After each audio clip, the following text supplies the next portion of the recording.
nakahukit magpakailanman sa aking palad ang iyong pangalan.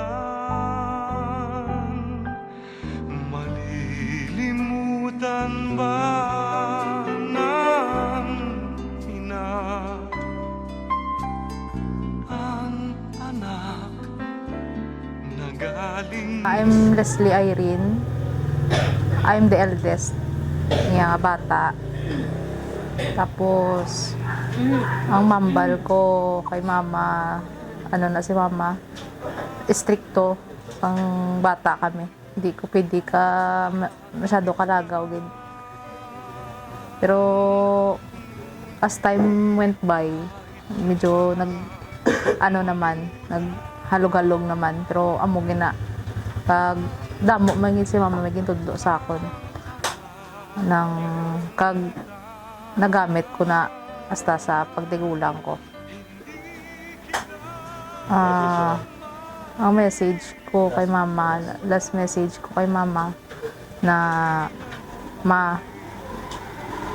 diskandiin ka subong. I know na happy ka na. Wala ka na sakit, ka na batyagan sa lawas mo. You're free. And I love you. Kailan may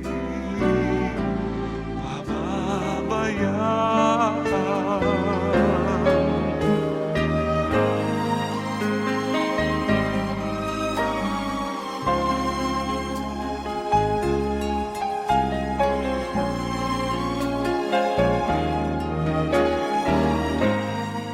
Ako gali si Rodrigo Aiteri Jr. Second child ni late upper late Generosa Terry. Ano gini siya nga mother, caring, loving, tanan-tanan do hindi ko ma-explain it words kay siya gid ang nagbulig sa akon nga maging kung ano ko subong nga person.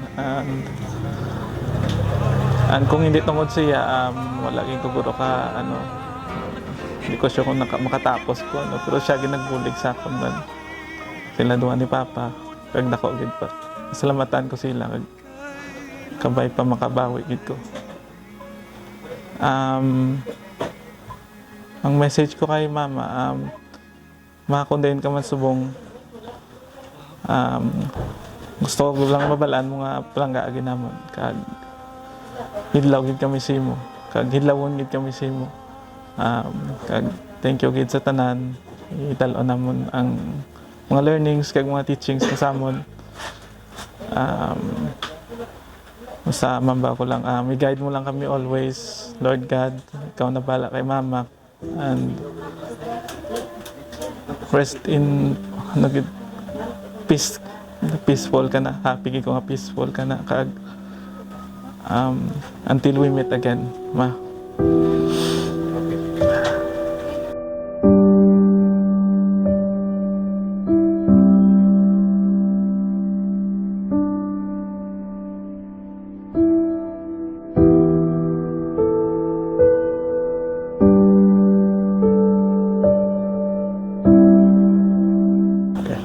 So, ako gali si Jess Gillier Terry. Ako ang pinaka-youngest. So, what I can share about kay Mama, perte ni siya ka maalwan, kag mabinuligon nga tao. Waya gid kami naging pabayaan halin sang sugod-sugod, halin sang elementary ko hasta naka-graduate ko sang college. Siya gining aragad kami, grabe nga sakripisyo para sa mo tanan kag masay ko lang salamat gid sa pagpadako sa akon, ma-cherish ko gid ang moments every day nga upod ko siya kag mambal ko lang kay Mama. Grabe na siya ka pinalanggaon sa iya pamilya. Waya gid bala ginapabayaan ang tinuntanan. Biskan ga-struggle sa basta makabulig lang sa siya pamilya, ara gid sa permi. So mambal ko lang salamat gid. Thank you. Kag last message ko kay Mama, salamat gid sa imo sakripisyo para sa aton pamilya. kag happy gid ko nga ikaw ako naging mama, kag kung diin ka man sa buong makita na pa man kita. So mamiss ka ginaman ma. I love you always. Thank you.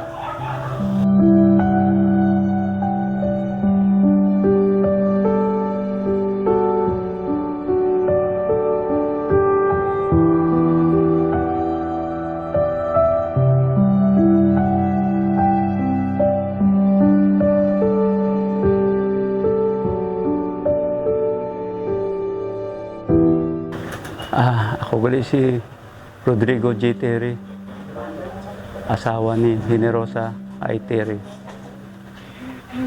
Akong number sa akong nga asawa, hiyagid nga na alagaan siyang mayong akong mga kabataan. Nabuhat yagid siyang maayo, na gampanan niya gid ang iya nga pagka nanay sa akong mga anak. Although hindi magi kami perfect na asawa, ako man may jutay nga mga pagbiningigay, pero sa in the end iyagid tanan nga nahimo gid nga mapahayos ang amon nga no, o pangabuhi. Nabuhat yung mas tanan nga mga kabataan, kag sa iban pagid nga mga amon nga kabarintihan na tanan man na nagawa igid tanan ng iya nga mga ano man. So kung sa asawa nga mapinalanggaon, nabuhat yakin man na. Ang last ko lang nga message sa kay message ako ni asawa ga kung sa diing ka man subong kay balo ko man siguro nga ginano ka na ni Lord. Ginkuha niya kay kisa ako una.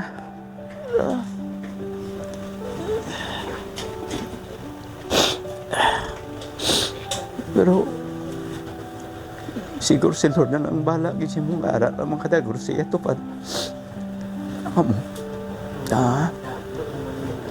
Lahat naman kasing iban nga ngayon pa siguro.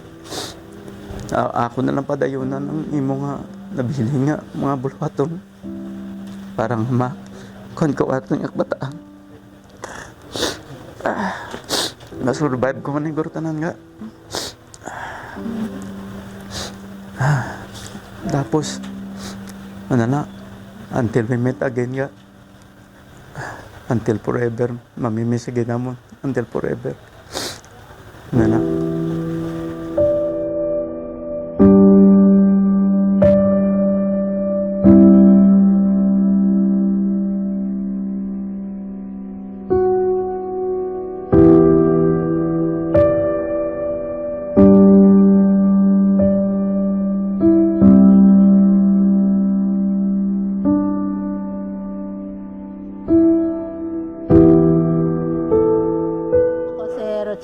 Terry, ang bayaw ni Generosa Terry. Umambal ko ang kay Manang Rosa. Maayom sa nga tao kag mabinuligon. Tama mo sa sanang bulit sa ako. Nang salamat yun sa tanan sa mga bulik. Diyon nga kinananon ko nga. Yara ka nga gabulig sa ako. Salamat yun. Basta sa katapusan sa imo. Pasalamat ako sa imo. Salamat yun. Palangga ka naman. Thank you again.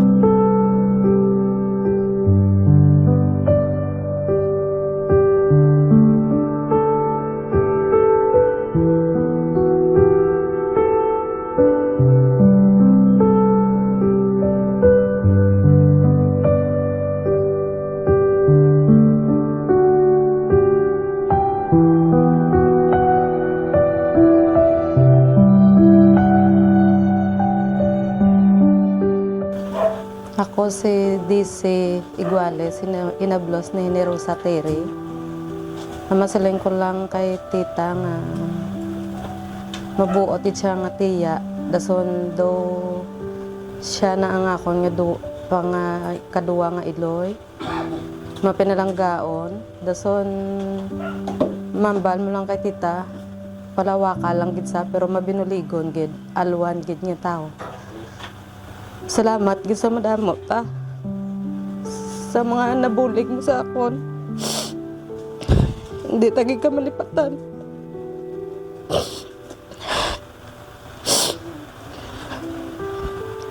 Langga tagi ka ta.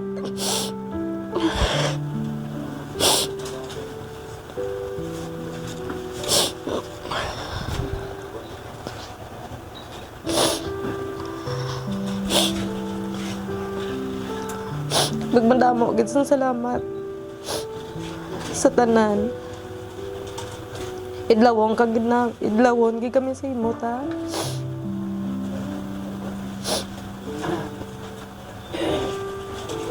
Kag I love you.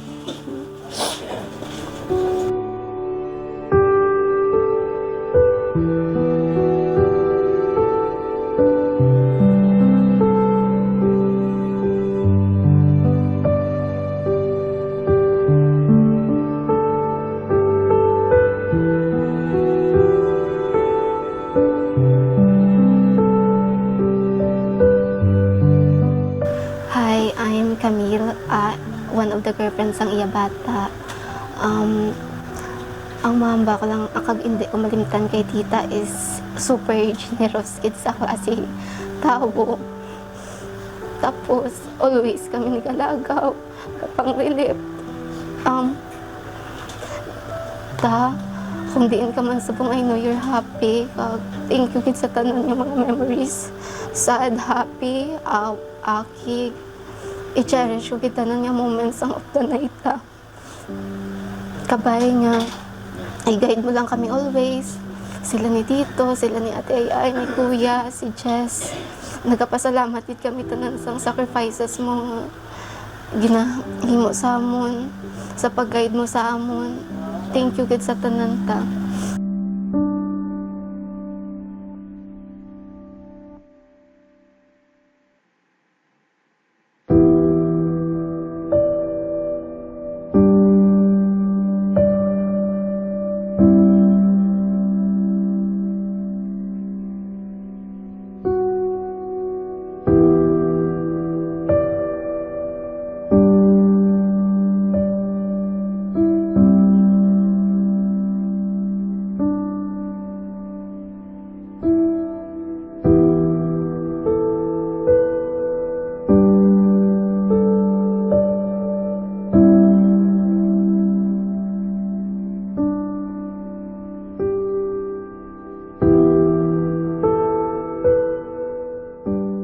Ako si Lucinda Santos Silves. Ari ako karon agod pasalamatan kani.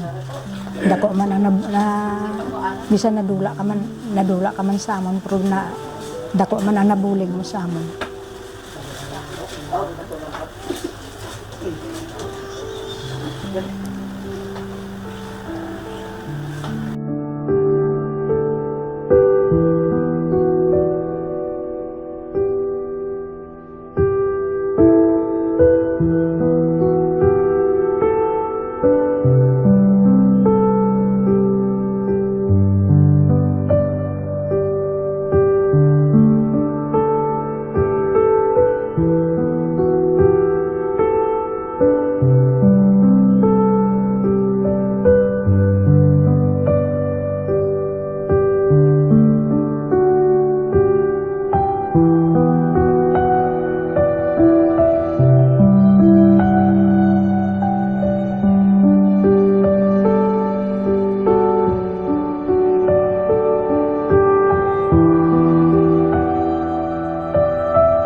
Sa ang ako lang yung mahambal parte sa magulang ko, pinining nga kaigan kuha naman siya sa Ginoo. Padayon lang siya sa iya nga pagpanaw Kay magabot ang adlaw nga magililita man lang kami gapon. Sabi ka kinabuhi. Last na nga pagkita namon, nagabisita ako sa ilang house sa Sumag. Ambal ko siya, Ning, hindi mo pagbabayaan ang kagalingon mo. Ikaw lang nakibalo kung anong ginabatyag mo sa sulod sa imong lawas. Wala kami sang may bulig sa imo. Tungod nga, ikaw mismo nakaibalo nga bigado kami nga mga utod mo. Ang sabat niya sa akon, last niya nga sabat, hindi na lang kuno ko magkabalaka sa niya ginabatyag, sa niya nga balatian. Kay nakahanda na siya, kag sugato na siya sa ngamon nga Iloy, nga napatay man last year. Siningkol sa mo na nga punto, siguro na paghandaan na niya ang niya nga kamatayon. Kag siyempre hindi ta kaibalo, hindi ta makita ang heart kung anong ara sa iya nga balatyagon. Ang Ginoo lang ang sa taas ang nakahibalo kung anong iyang sa sulod sa iya kasing-kasing. So, pagkatapos, ibugngan niya kami, kaya papuli kami sa Iloilo. Hindi lang kami anay magpuli. Siguro kasi kung may mga istorya pa siya, pero kay tungod nga medyo sa subong unahon tang aton nga pangabuhi, wala man tasang mahimo. Nagpuli kami. After nga 2 weeks, ginbalik siya sa ospital. Na-admit siya siguro mga 1 day lang. Kagahon, tawagan ko sa akong nablos, si Jess, nga ang magulang ko, wala na.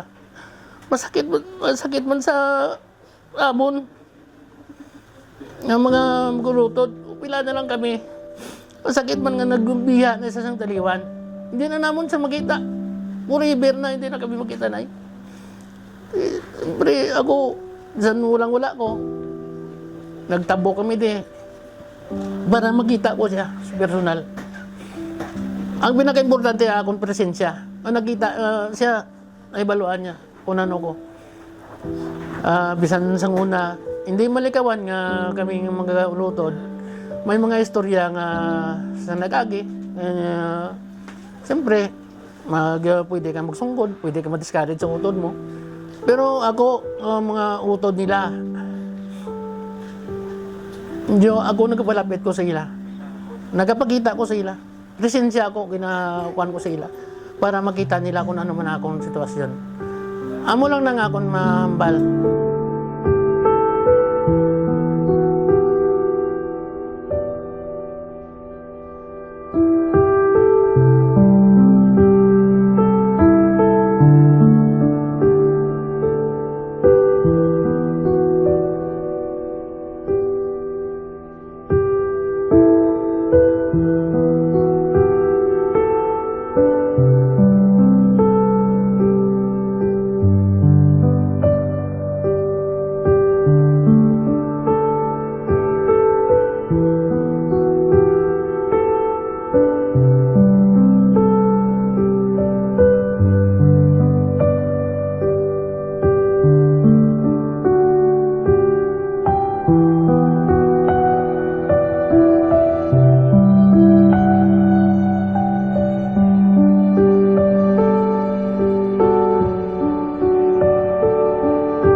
Dala sa kamot sang Dios ang makalag sa mga mataro, kag hindi sila makaagong sang bisan ano nga pagantos. Sa pananawan sang mga buwang-buwang, sila napatay na. Kag ginakabi nga isa ka malaot nga kapalaran ang ila pagtaliwan. Daw nadula gid nila ang tanan sa ila pagbulag sa aton. Apang yara sila sa paghidain. Bisan pa sa pananawan sang iban, ginsilutan sila.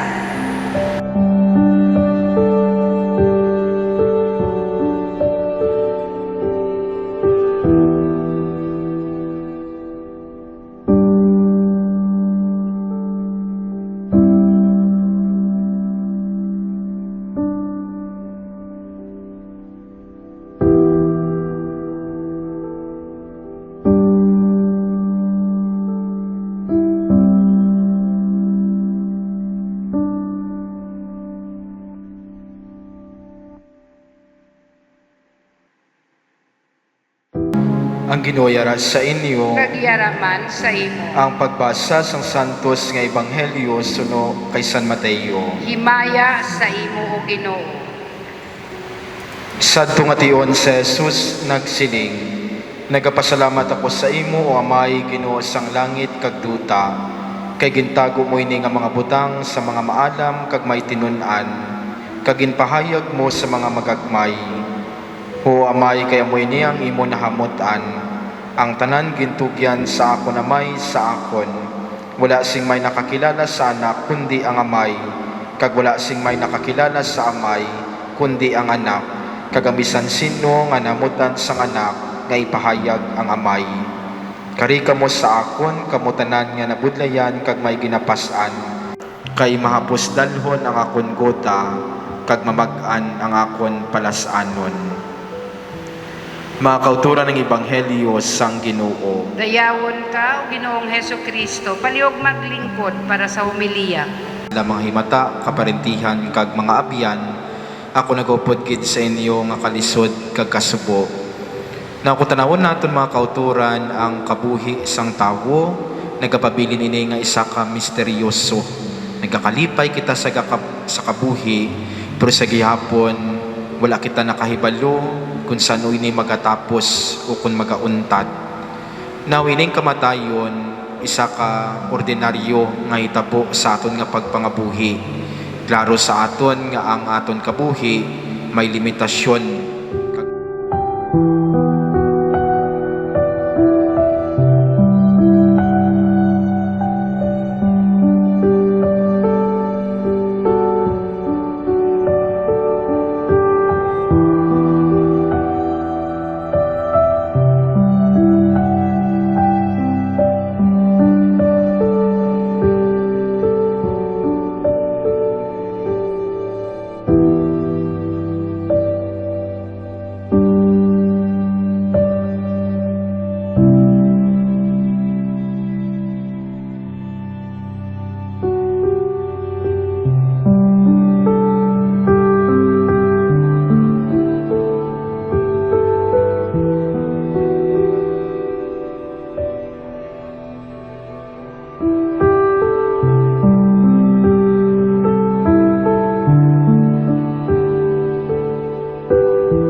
Iyari ang kordero sang Dios nga nagawala sa mga sala sang kalibutan. Bulahan kitang ginadapit sa bangkete sang kordero. Ginoo, dili ako takos nga magsulod ka sa akon pulian. Apang imit lang lamang isa kapulong, kamagayong akon kanag.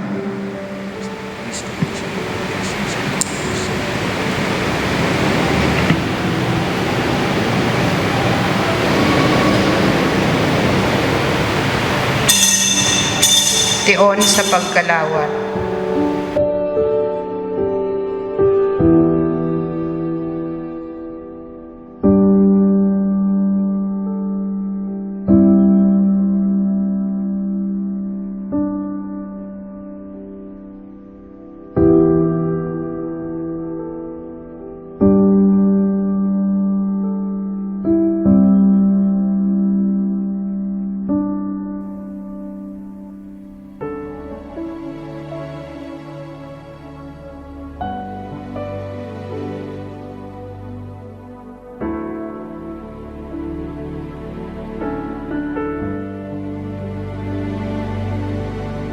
Hindi kita malilimutan,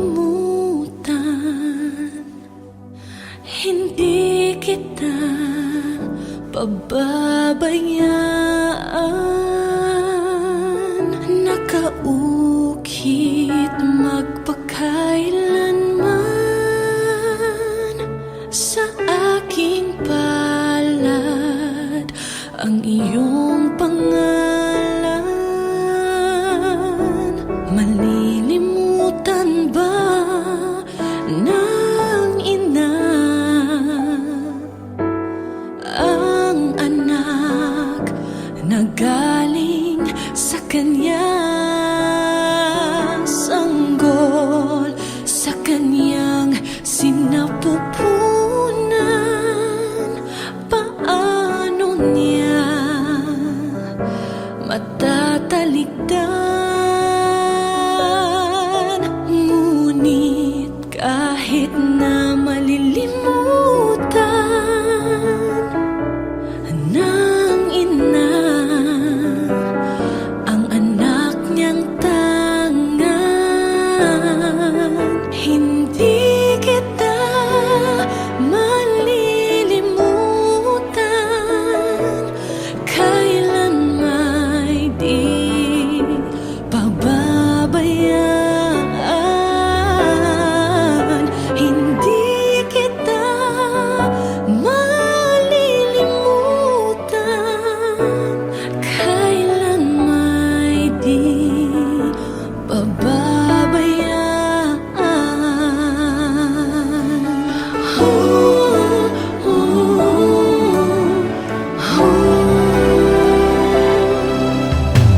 Malilimutan ba ng Diyos Ama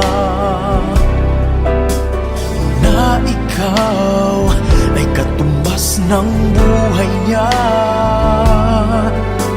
Mula ika'y sanggol, inalagaan niya. Paano niya matatalikdan? Minsa'y ating nakakalimutan na tayo ay nanggaling sa Kanya. Hindi Kanya malilimutan kailan may di pababayaan. Hindi Kanya malilimutan, minsan siya'y iyong iniwanan. Hindi Kanya kinalimutan kahit madalas mo siyang talikdan. O kay buti mo, Panginoon, kailan may hindi kami pinabayaan.